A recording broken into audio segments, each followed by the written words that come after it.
안녕하십니까. 혼란한 정치 시사 이슈를 술술 풀어보는 송국근의 혼술 8월 15일 강복절에 인사드립니다. 윤석열 대통령 모레면 취임 100일이 되는 날이죠. 그동안 지지율이 계속 떨어졌는데 오늘 모처럼 지지율이 약간 반등했다는 여론조사 결과가 나왔습니다. 물론 미미한 수치지만 일단은 8주 만에 하락세가 멈췄다. 자, 그런 분석이 나왔고요. 리얼미터 조사입니다. 윤석열 대통령 직무수행 긍정평가 30.4%, 일주 전보다 1.1%포인트가 올라갔는데, 그동안 7주 동안 연속 하락세로 계속 이어졌는데, 그것이 일단 멈춰섰습니다. 잘못하고 있다, 67.8%.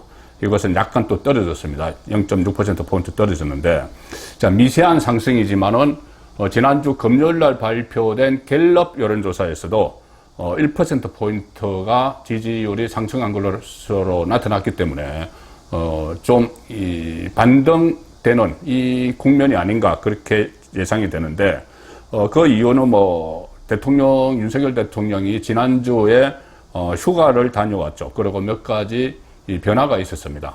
대표적인 것이 박순애 교육부 장관을 전격 교체한 일이 있었고, 또 아침에 도어 스태핑을 하면서 출근길 약식 기자회견이죠. 거기서 그 방식 그리고 내용의 변화를 줬습니다. 좀 차분하고 진지한 답변이 나왔다. 자, 이런 평가가 국정운영 긍정평가를 약간 끌어올리는데 그 계기가 된 것 같습니다.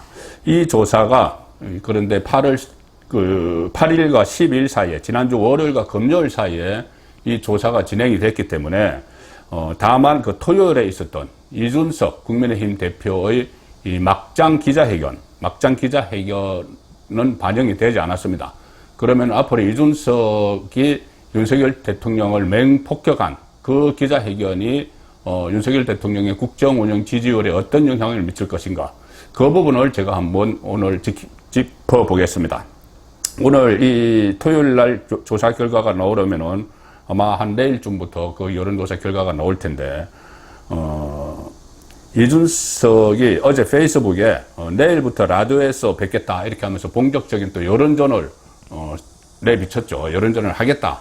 자, 그리고 오늘 실제로 CBS 김현정 뉴스쇼에 오늘 아침에 출연을 해서 또 자기가 했던 말에 대해서 여러 가지 해석을 본인 스스로 덧붙이고, 또 친윤계를 또 강하게 비판을 하고, 자기를 비판을 하는, 또 그 홍준표 대구시장에게도 또 반박을 하는, 어쨌든 이렇게 사방팔방 여러 가지로 공격을 하는 그런 모습을 보였습니다. 자, 이것이 윤석열 대통령의 이 국정 운영에, 또 대통령 지지율에 어떤 영향을 미칠까? 대통령 지지율의 일정 부분을 유지해야지 국정 운영에 동력이 생깁니다.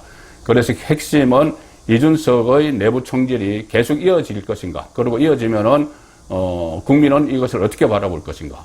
그리고 과연 그 내부 총질이 이어질 수가 있을 것인가? 본인은 내일부터 라디오에 출연하겠다. 마치 라디오가 본인의 전유물인 것처럼.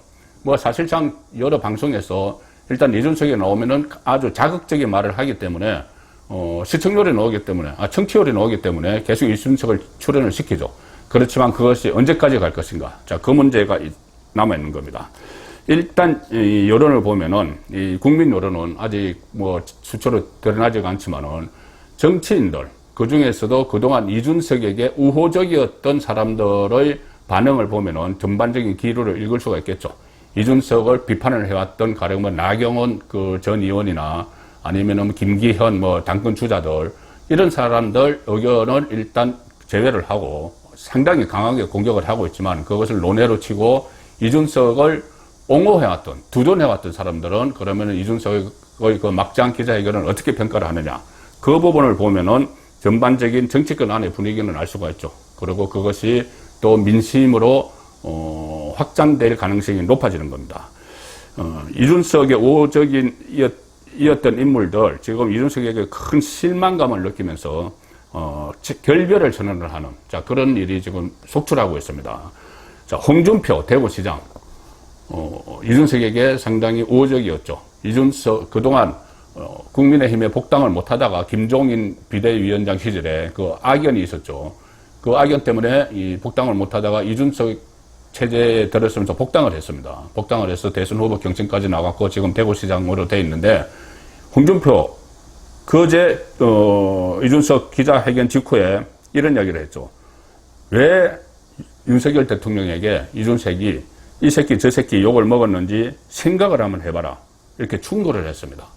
이준석은 여기에 대해서 오늘 김현정 라디오에 나가서 수준 낮은 얘기다, 본인을 그토록 감쌌던 홍준표가 한번 생각해봐라, 왜 그런 욕을 먹었는지 이야기를 했다고 홍준표에게 수준 낮은 얘기다, 이렇게 또 몰아칩니다.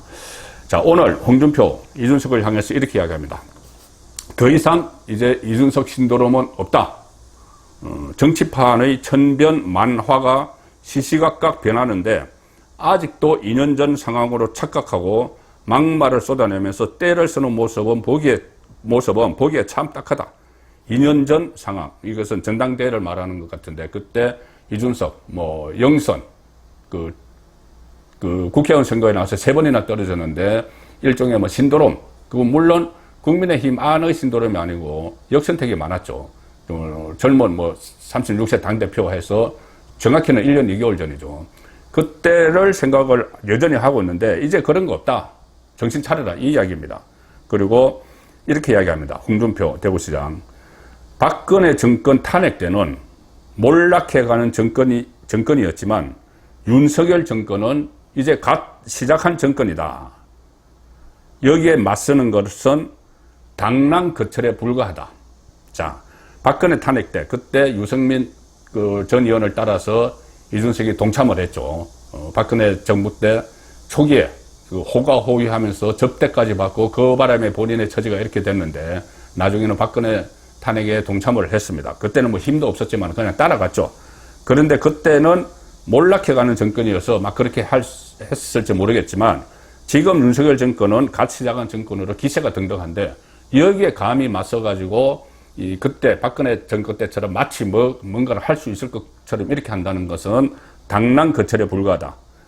사마귀가 수레를 막아보겠다고 자기 분수도 모르고 섰다가 깔려버리는, 거기에 불과하다는 이 충고를 하는 겁니다. 한 사람만 더 소개해드리면 유창선, 진보 농객이죠. 진보 정치평론가인데 진보 성향입니다. 오늘 이렇게 이야기합니다. 이준석이 했던 말, 토요일에 저에 대해서 이 새끼 저 새끼 하는 사람을 대통령 만들기 위해 뛰었다, 이 말을 한 것을 두고 유창선 평론가는 신랄하게 비판을 합니다. 실제로 윤석열 대통령이 그런 욕을 했는지 알 수는 없지만 당시 이준석이 했던 행동들을 보면은 욕이 나올 법했다. 자, 그리고 유창선 평론가는 평소에 상당히 신중하게 평론을 하죠. 그런데 이런 이야기를 했습니다. 그리고 자기는 안철수를 그 병 X 욕한 사실이 알려졌다. 그런데 그때 이준석은 안철수를 겨냥해서 서로 아주 거의 관계가 안 좋죠. 총선에서 안철수에게 2번이나 지고 했기 때문에 국회의원 선거에서 아주 관계가 안 좋아서 사석에서 그때 안철수가 서울시장 되고 윤석열이 대통령 되면 나는 지구를 떠날 거야 하는 이런 이야기를 했던 이준석이죠. 그리고 사석에서 안철수를 아주 심한 욕을 했습니다. 그 병 X 이렇게 해서 당으로부터 징계까지 받은 적이 있죠. 본인은 그렇게 더 심한 욕을 했습니다. 그래서 유창선 평론가가 그 이야기를 하는 겁니다. 자기는 안철수를 그 병 X 욕한 사실이 알려지니까 이준석이 그때 이렇게 말했다. 사석에서 한 말인데 무슨 문제냐.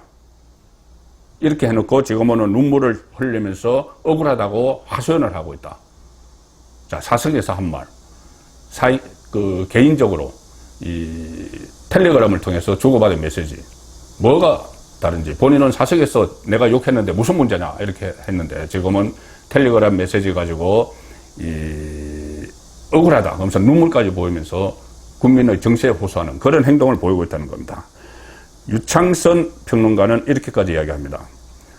이준석은 정치 이전에 정신적인 문제로 이준석은 지독한 이기주의자라고 생각된다. 지독한 이기주의자다. 정신적인 문제다. 이렇게까지 평가를 합니다. 자, 그래서 정치권에서는 이런 기류가 많은데 물론 일부 그 이준석이 뽑았던 뭐 토론 배틀을 해서 뽑았던 몇 사람, 그리고 뭐 김용태 전 그것은 뭐 최고위원, 청년 최고위원 아주 일부는 여전히 이준석에게 배팅을 하면서 나중에 혹시 유승민과 같이 당을 만들면은 그 사람들도 지금 국민의힘에서는 설 당이 없기 때문에 하는 것을 빼고는 전반적으로 이준석에게 우호적인 사람들까지 맹비판을 하고 있습니다. 토요일 막장 회견을 기점으로. 자, 그래서 이런 어떻게 보면 전반적인 기로가 이준석 사태가 급속히 매듭될 수도 있다. 이런 생각이 드는데, 모레가 고비입니다. 모레 17일 날 윤석열 대통령이 취임 100일 기자회견을 하죠. 거기서 이준석에 대해서 상당히 강하게 비판을 할 가능성이 높습니다. 지금까지는 참아왔지만은 이 정도 행태까지 가면은 뭐 양두구육하면서 개고개까지 비유를 하는 이런 패론에 대해서 그냥 있을 수는 없죠. 그래서 이준석과 사실상 단절 선언을 할 가능성이 높고, 그날 이준석이 법원에 제출한 비대위 효력정지 가처분 신청 1차 심리가 있습니다. 그날 결과가 나올지는 모르겠지만은 조만간 결과가 나오겠죠. 이것은 지금 기각될 가능성이 높습니다. 그러면은 이준석은 정말 쓸 곳이 없게 되고, 결국 그때도 이준석은 방송에 출연해서 마이크를 가지고 여론전을 하려고 할 텐데, 자, 그 상황에서 윤석열 대통령도 손절을 하고 법원도 가처분 신청을 기각을 하고 이 정치권에서 이준석에 대해서 더 이상 이 관심을 두지 않는, 그리고 국민의힘이 빠르게 비대위 체제에서 전당대로 가고 하는 상황에서 계속 이준석을 방송에 출연시킬 방송국은 없겠죠. 마이크를 줄 방송국. 존재감이 사라지고, 특히 이 경찰의 성접대 의혹 증거인멸 교사, 여기에 대해서 경찰의 수사 결과가 나오고, 만약에 이 기소 의견으로 검찰에 송치를 하는 과정까지 접어들면은 라디오 출연을 못하면서 존재감이 떨어질 뿐 아니라 사법 처리까지 가면은 정치 생명이 마감되는, 이준석의 정치 생명이 이제 끝나는, 자, 그런 수순으로 갈 수도 있는 전반적인 상황입니다. 송국근의 혼술이었습니다.